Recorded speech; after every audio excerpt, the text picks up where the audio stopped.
All right, hopefully this is the last one. All right, let's go to this one. Simplify it to a simple term.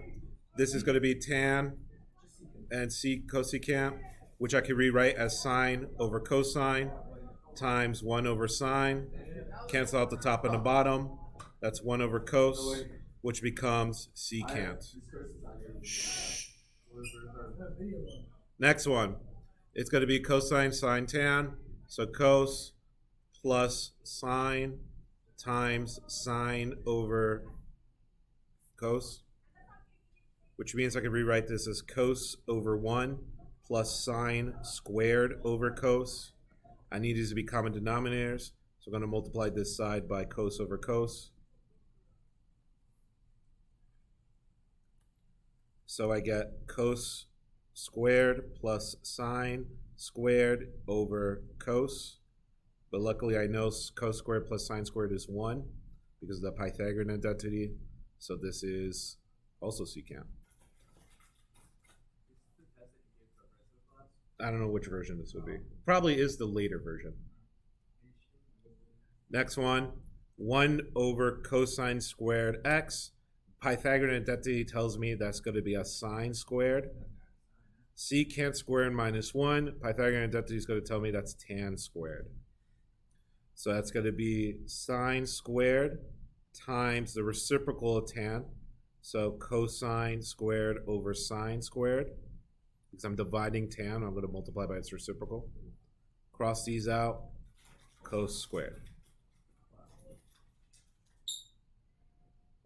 Next one, we need a common denominator. So I'm going to have to multiply this side by 1 plus sine. And this side by a cos. What I am getting is cos squared plus 1 plus 2 sine x plus sine squared x over, I'm not going to multiply these out because it's more simple. It's better for me to keep them factored like this because I'm trying to cancel things out. So why multiply it out? I can make cos and sine squared into a 1. So that's going to be rewritten as 2 plus 2 sine over cos 1 plus sine. I can factor out a 2. So that's 1 plus sine over cos 1 plus sine. Cross these out. That's going to be 2 over cos. My cos could move up as 2 secant. Yes. I'm sorry. Good speech, Nick. You back. Yeah, my fault. I went too fast on that. Good speech, Nick. Everyone's coming up to me. Oh, Not that. I used to help my brother. I used to help my brother and all that. Oh, you don't know these words to me. I said, yeah, I don't know a couple words, man. But you know what? I'd rather make it seem nice than seem like garbage. I'm proud you did a good job. No, Whoa, we're recorded. Let's save that for later. Oh, okay. You don't know what this means. Like, you can write it how it went in the chat. I don't understand. Like, why does Kira always have to do something like that? Like, yeah. All right, next one. Shh. What is on YouTube? What is on YouTube? Word. So it's going to be secant over secant. Remember, this one is I'm trying to make one side equal to the other, so I can't work on both sides at the same time. Minus cos secant. So secant over secant is 1. Minus secant can move up as a cosine. So that's going to be cosine squared x. Which means, wait, 1 minus cosine squared x, because of Pythagorean identity, is sine squared x, which I got what I want. If I use x theta or don't put the x, it doesn't matter, by the way. Okay. Next one, I need this to become 2 sine squared x minus 1. So I'm going to change this cosine into sine. Yeah, negative sine x or squared x plus 1. Yeah. Then I can combine like terms. This is going to be double negative, so there's a positive. So 2 sine squared x. And then negative 1 is minus 1, which matches the other side.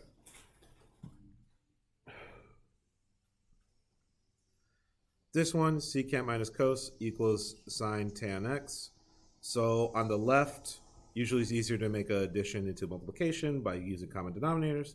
So I'm going to rewrite this as 1 over cos, and I'm going to leave this as cos over 1. In order to combine them, I need a common denominators. So this needs a cos on both sides.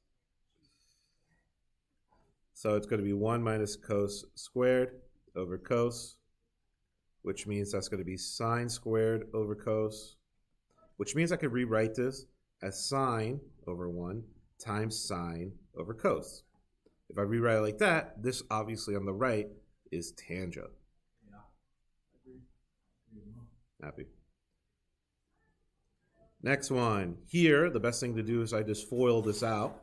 So 1 times 1 is 1. 1 minus cos is going to be negative cos. 1 plus cos is going to be positive cos. That's canceled out. So it's going to be 1 minus cos squared x. Well, 1 minus cos squared x is the same thing as sine squared x. If I bring sine squared to the bottom, that would become 1 over cosecant squared x. Because I need to get a match to this, right? So sine squared, I need to get to cosecant, and I know the relationship between the two is their reciprocals.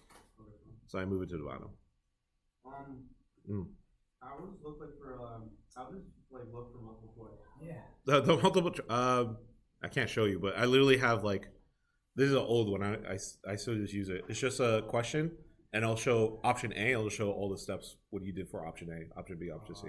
So it's like one question, but it's like it takes a whole page. But again, it shows you the steps. Like, yeah, it shows you the steps. This is gonna be a thick test, is it not? Yeah. Is it? Oh, I have the final count. I can tell you after this video. I have the final count. I can tell you after. But I believe it's 60 and 6. So 60 open and or 60 multiple choice, 6 open ended. But I'll check one last time. All right. This one we're going to solve for the equation. So I'm going to move 1 to the other side. So sine x equals 1. Then I'll use x equals sine to the negative 1 equals 1. Because you have a calculator, you could do this. So you can use this to your advantage. That's going to get you. So on the test, I say from 0 to 2 pi. So in this case, I'm asking which ones cause 1 from 0 to 2 pi. So at 1, you need sine would be straight up. So that would be pi over 2. You also have, is there any other positive ones actually for sine? No, it actually isn't. So it's just pi over 2. Yeah, no, that's it. Okay, next one. Yeah. Or if you change it to radians, it will give you 1. Oh, no, it'll give you whatever 3.14 divided by 2 is. Yeah. So probably keep it in degrees, so then you could then convert it later. All right, this one, a little bit of math. We're going to plus sine on both sides, add minus 1 on both sides. So we have sine, 2 sine x plus 1 equals 0. Sine x is going to equal a negative 1/2. So I need the values of sine that causes a negative 1/2. In that case, it's 1/2 would be the 30-degree angles, so pi over 6s. And I need negative, so I need it in the third quadrant. So that's 7 pi over 6. Third quadrant and fourth quadrant. Because I'm asking you in this form, from 0 to 2 pi. I realize people have an easier time doing it this way, so I'm going to do it this way now. Which is like the rotation of the ones. So I would go all the way to 7 pi over 6, and then right before in the fourth quadrant, 11 pi over 6. Remember, it is multiple choice, so I'm not going to trick you on that sense where I'm going to put like negative pi over 6. I wouldn't do that in that case. This was a multiple choice question, so it would look like this. Oh, another way, because it's multiple choice, you could just take this 7 pi over 6, plug it into sine, and see if it gets you a negative 1/2. So you could kind of reverse engineer it. That's a strategy. Yeah, you put 7 pi over 6. Make sure you use the actual pi button, and then it should give you negative 0.5. This has to be radians, so there's a pi going in. All right, this one. So you get cosine squared x equals 1 over 4, square root both sides. Cosine x equals plus or minus 1/2. Since I'm talking about the rotations, every place where a cosine would be 1/2, which would be at 60 degrees or pi over 3s. So that's pi over 3. Since it's both positive and negative, it's all 4 times it happens. So pi over 3, 2 pi over 3, 4 pi over 3, and 5 pi over 3.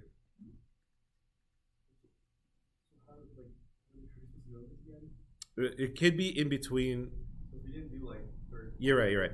In this one, it's like, it's 60 degrees. Like, this is what you would be thinking, right? Yeah. You think it is 60 degrees, right?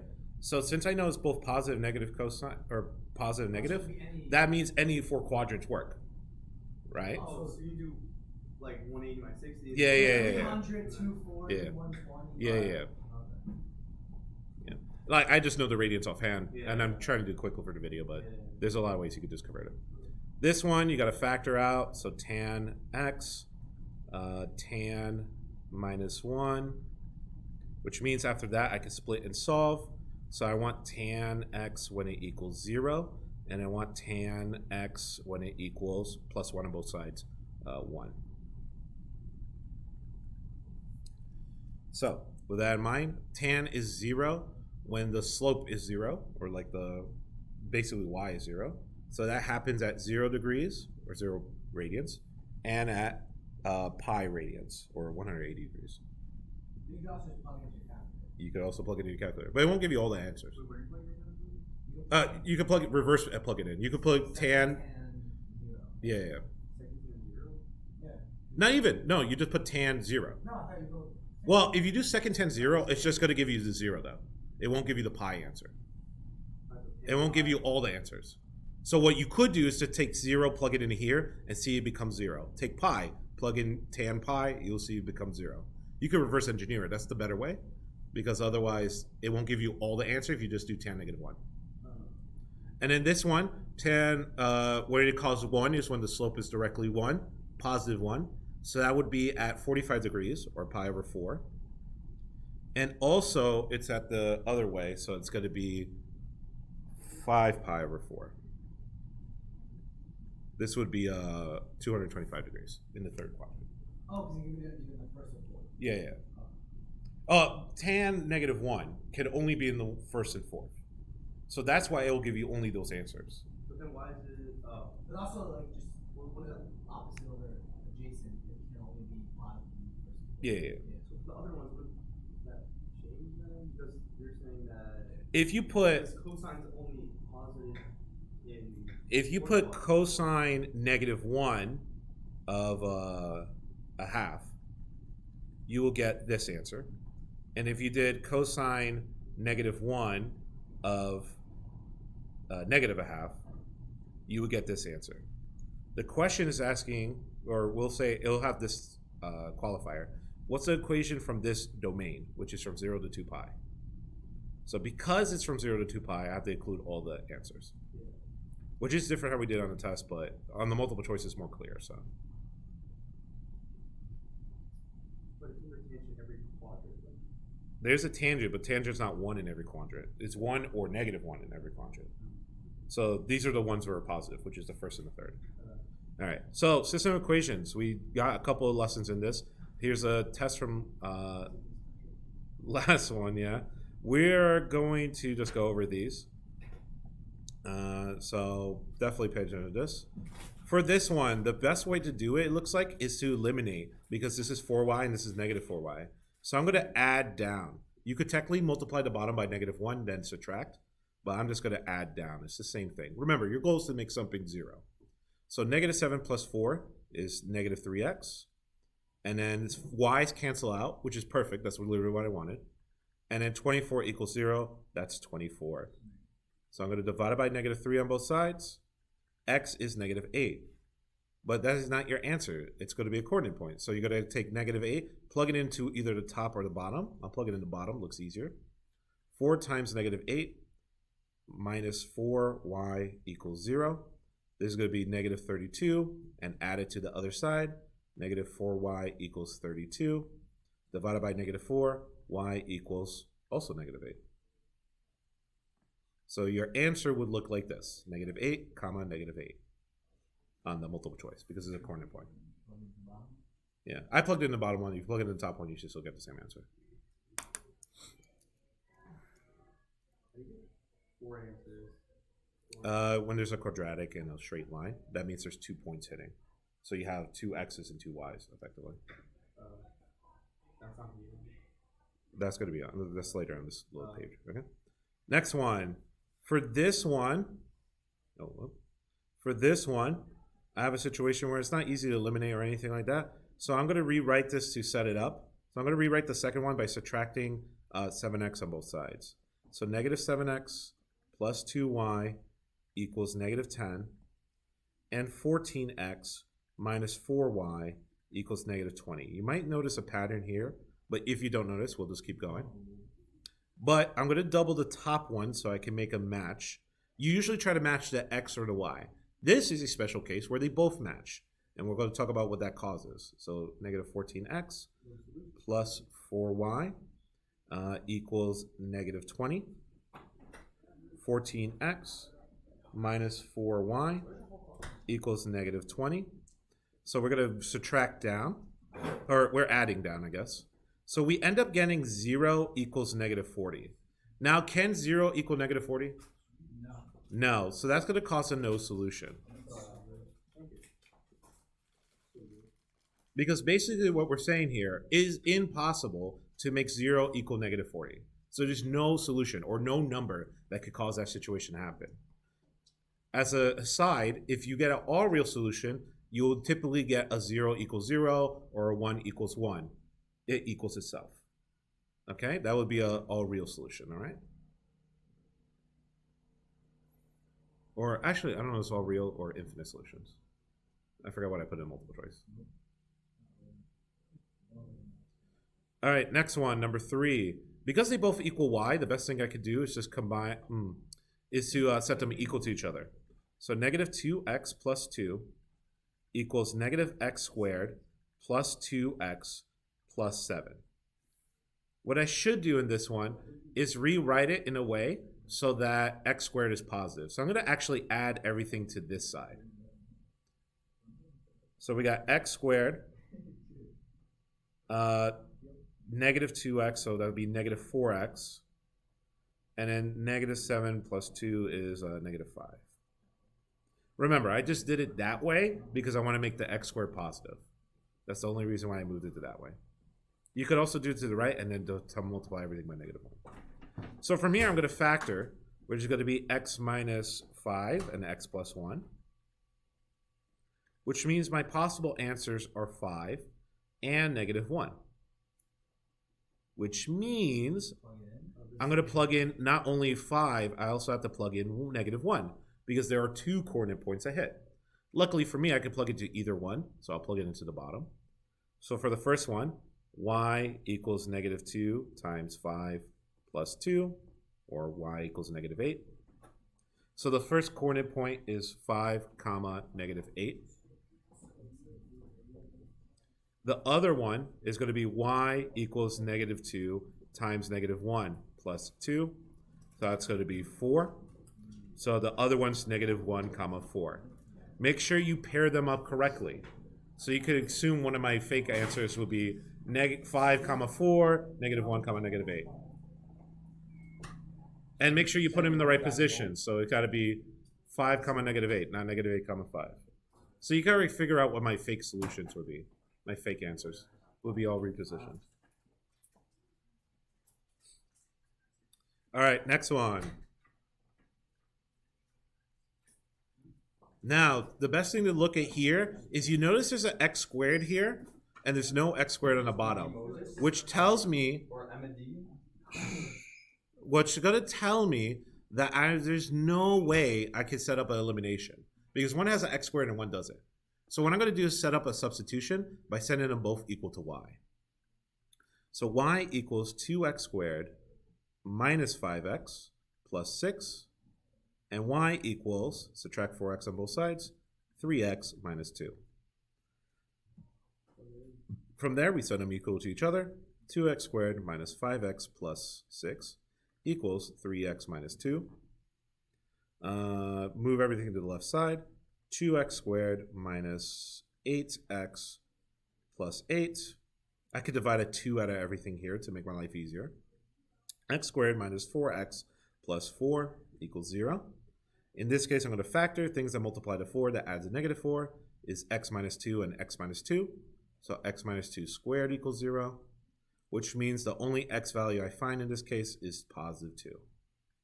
So in this situation, we have what is basically a double root, where it's just 2. So you're only going to get one answer in this scenario. But you take the 2, plug it into either the top or the bottom. Since I already rewrote the bottom to my advantage, I can use that. So I'm going to do y equals 3 times 2 minus 2. 6 minus 2, y equals 4. So it's going to be 2 comma 4. For fake answers here, I'll probably do it if you got negative 2. I'll do it if you thought it was plus or minus 2. And I don't know what the fourth one's a wild card, I guess. But this one, does anyone know what this shape is, by the way? That's gotta be circle. Circle, good guys. So this is a circle. So what are we going to do? Well, let me first divide both sides by 2 here to get y by itself to make my life a little easier. So I'm going to do y equals x plus 5 divided by 2. Or, shoot. This is going to be too annoying for you. Forget this one. I'm gonna remove it from the. Okay. This one, we'll have this one for sure though. For this one, it is a what am I talking about? Is a 3 or a multivariable equation, but this one's pretty straightforward. Since I know x is 3, I already got my first one, so it's going to be 3. Oh, if you ever have a multivariable, it's always alphabetical order, so x, y, z will be your coordinate point. Okay. I think you just plug 3 in. So I could plug in 3 because I know x equals 3. So in here, 5 times 3 plus 2y equals 11. A little bit of math. Y equals negative 2. So negative 2. And then I have my y. I have my x from originally. So I can plug it into the next one. 4 times 3. 4 times 3 plus 5 times negative 2 minus 5 times z equals negative 3. 12 minus 10 minus 5z equals negative 3. 2 minus 5z equals negative 3. Subtract 2 on both sides, divide by negative 5, z equals 1.